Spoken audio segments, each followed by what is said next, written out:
Assalamu alaikum, que la paix soit sur vous, les piliers de l'islam, Arkan et l'islam. Ils sont les devoirs que tout croyant, musulman, obéissant dans un acte confiant, avec amour et crainte envers son créateur, Allah l'unique, non engendré qu'il n'a pas engendré, doit accomplir. Terme qu'on dit musulman, musulman, vulgairement. Les plus notables et respectés sont au nombre de 5. Ces devoirs ne sont pas présentés en tant que tels dans Al-Qur'an, la récitation, comme le sont les 10 commandements dans la Bible, mais ils sont mentionnés dans un hadith, un propos prophétique du prophète Mohammed sallallahu alayhi wa sallam, sur lui, celui et la paix.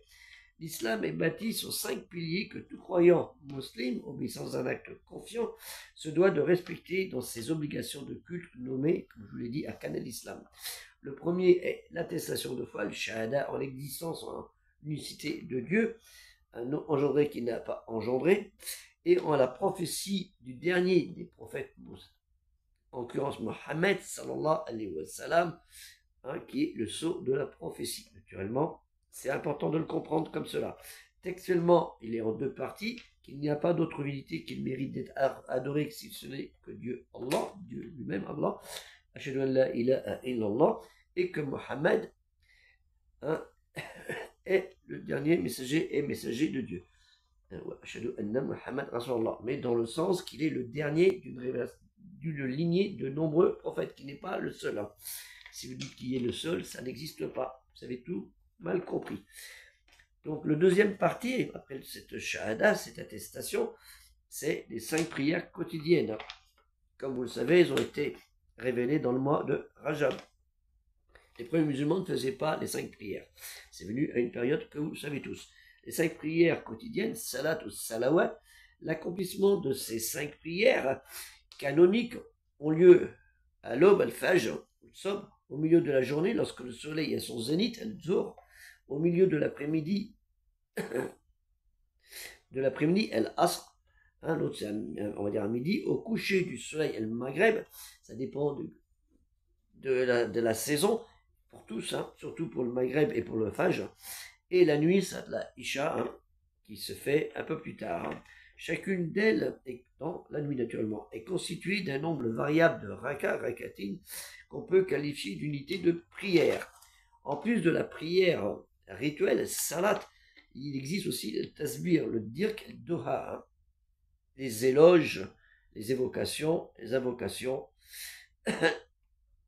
qui sont aussi considérés comme une forme de prière en l'islam, l'obéissance dans une obédience en Dieu unique.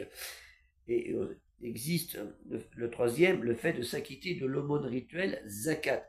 Son montant est de le donner aux miséreux, aux pauvres, miskin, et à ceux qui travaillent au service de la zakat, ceux qui travaillent au service administratif, aux nouveaux convertis, dont le cœur est à affermir, aux esclaves qui en ont besoin pour remplir leur contrat d'affranchissement. Donc, si on peut aider pour que les gens soient affranchis. Vous voyez, c'est une chose. Aux endettés, naturellement, qui ne peuvent pas s'acquitter de leurs dettes. C'est pas ceux qui vont s'endetter pour dire, on va me donner de l'argent pour que je paye. Non, ceux qui s'endettent parce qu'ils sont déjà pauvres. Pas que pour ceux qui ont acheté une voiture de luxe. Aux combattants bénévoles et aux voyageurs.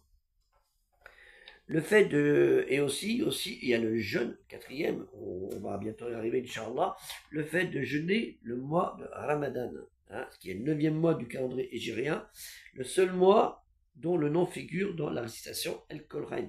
Il est pour les obéissants dans l'obédience, dans un acte confiant, assujetti avec amour et crainte en Dieu, qu'on nomme musulman, le mois saint par excellence, car il constitue le mois du jeûne es-Saoum.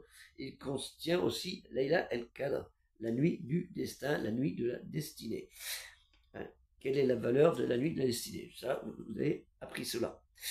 Et le dernier s'appelle le pèlerinage, le Hajj, Hijja, qui veut dire aller vers, que font les croyants musulmans au lieu saint de la ville de la Mecque, en Arabie, et pas en Arabie Saoudite, parce que la Mecque c'était en Arabie.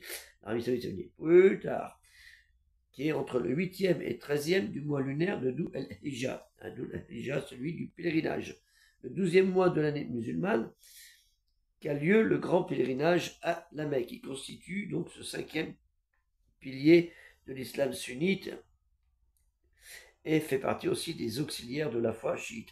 Il a ainsi un caractère obligatoire inscrit dans Al-Qur'an pour tout musulman. La récitation hein, qui a la capacité financière et physique.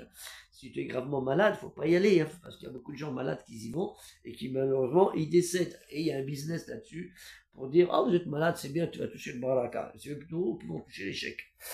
Hein, voilà, on met en danger des gens aussi là-dessus. Il faut faire très attention. Et on ne fait pas de crédit pour les hauts pèlerinages, à n'importe quel pèlerinage, même pour faire acheter la nourriture pendant le mois de Ramadan. Il y a une caisse pour aider les pauvres à ce sujet. Donc c'est très important, il faudra les conditions physiques aussi. On ne va pas y aller à 95 ans. Hein. Et s'il peut être effectué plusieurs fois, pour certains, hein, le petit pèlerinage. Donc et des gens, ceux qui ont vraiment les moyens, qui peuvent le faire plusieurs fois dans leur vie. Mais ce n'est pas une obligation qu'une seule fois, normalement, même une seule fois, selon les prescriptions que je vous ai citées. Ça, vous le trouvez dans Mohammed al-Bukhari et dans Muslim ibn Hajjaj. Si ces commandements sont d'origine coranique, leur mise en place s'étend sur les 3 premiers siècles de l'islam, au cours desquels les écoles juridiques vont peu à peu préciser le contenu de ces 5 piliers dits Arkan al-Islam. Ainsi, la forme de la Shahada évolue après la mort du prophète Mohammed sallallahu alayhi wa sallam. Au début, ce n'était que la première partie. La ilaha illallah, il n'y a de Dieu que Dieu lui-même. Et certains aspects de la salat ont été encore discutés au 9e siècle, soit près de 2 siècles après le décès du prophète Mohammed sallallahu alayhi wa sallam, sur lui, salut et la paix. Leur fixation, donc, comme je l'ai dit, a été au nombre de 5 et mentionnée, comme je l'ai dit, lors du voyage du prophète Mohammed sallallahu alayhi wa sallam, sur lui le salut et la paix, dans ce mois de Rajab où il y a eu le voyage Al-Isra al-Miraj. Miraj al-Isra, dans le sens que Isra al-Miraj, c'est-à-dire l'ascension, hein, l'ascension, quand le prophète Mohammed sallallahu alayhi wa sallam, il a parti de la Mecque en songe jusqu'à Jérusalem, Yerushalayim, El-Quds, que tout le monde connaît. Que la paix soit sur vous, assalamu alaikum, aider le projet culturel musulman universel dans Afficher Plus et aussi dans le premier commentaire dans TikTok. Donc, si vous êtes resté jusqu'à la fin de la vidéo, il faut nous le dire, parce que si vous êtes resté au bout de 30 secondes ou au bout de 2 minutes, vous n'avez pas tout compris. Vous dites, ah, je connais tout. Mais par respect, essayez de rester jusqu'au bout. Donc, expliquez-le à vos gens quand vous likez et quand vous partagez, vous dites aux gens, surtout restez jusqu'à la fin de la vidéo du frère Ibrahim, hein, Baudrier Gérard Ibrahim. Moi, j'ai pas honte de mon prénom français, et puis en islam, on n'a pas obligé de changer de prénom, hein, ce n'est pas une obligation. Il y a des sahaba, des compagnons du prophète Mohammed sallallahu alayhi wa sallam, qui ont gardé leur prénom, hein, comme un certain Perse, que vous connaissez tout. Que la paix soit sur vous. Assalamu alaikum.